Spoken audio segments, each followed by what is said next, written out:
Excelsior, my fellow marvelers! Welcome to my reviews of the MCU. In the previous episodes, Agatha put together her motley crew or coven of witches: a divination witch, a potions witch, a protection witch, and a green witch. Sounds like a sandwich. They will be joined by Aubrey Plaza sooner than later.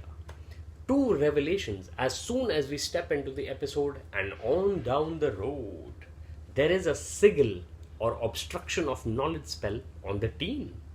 He is the one who set Agatha on her road to recovery of powers, so that's something.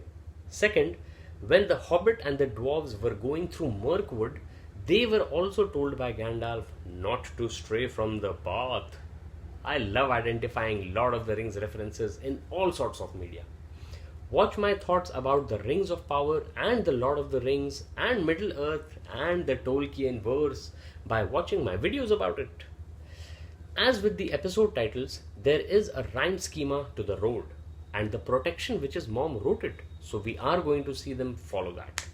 And there we have it, marvelous ladies and gentlemen. We are spoofing Big Little Lies by coating it with sugar and calling it Huge Tiny Lies. This is just like how they ripped off, or rather spoofed, Mayor of Easttown in the first episode. I have not seen this show, but I am curious to carry on the WandaVision subterfuge and adapt all sorts of genres into this witch's brewing pot. Pretty big hints are being talked about Teen being the son of Agatha. That does have a ring to it, but I think it will be a red herring or surprise. Also, they are pretty insistent not to refer to Deborah Jo Rupp's Green Witch character as Sharon, which is her self-believed name, at all. That's weird. Try to save Agatha. Forecast coming from the Divination Witch right there, just like Harry Potter's divination teacher, Professor Trelawney. Every witch for themselves, as they are all matched up to their fears.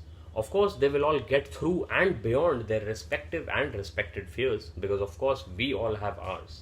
Mine is sharks. The next new one I now have is being forced to be an eusocial insect. But pedantic scientificism aside, it's a quick resolution and we move on to the last part of the episode, or the third act, in pedantic theatricity. Lol. A very nice punch at modern children is their inability to read an analog clock or watch, which is why teen does not compute counterclockwise. Speaking of clocks, did I mention that this was an escape room episode? The witches down shots of the antidote at just the right time, which is obviously when the countdown timer hits the 0 seconds mark, and voila, they get their escape route via a kitchen oven. Sure, that works. Also, I must admit right now that I slip up between letters when I type, so I don't know what might happen in the future within my mind brain. That is why I live my life by my existentialist philosophy of 6Rsm, so check out my books A Life Afloat and An Android Awoke for more about that. And finally, we hear them all say Sharon, which is when the non-witch ends up dead. A little surprising, sure, and sets up the next episode too.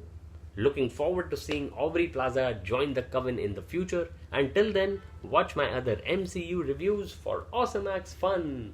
Adios and ciao.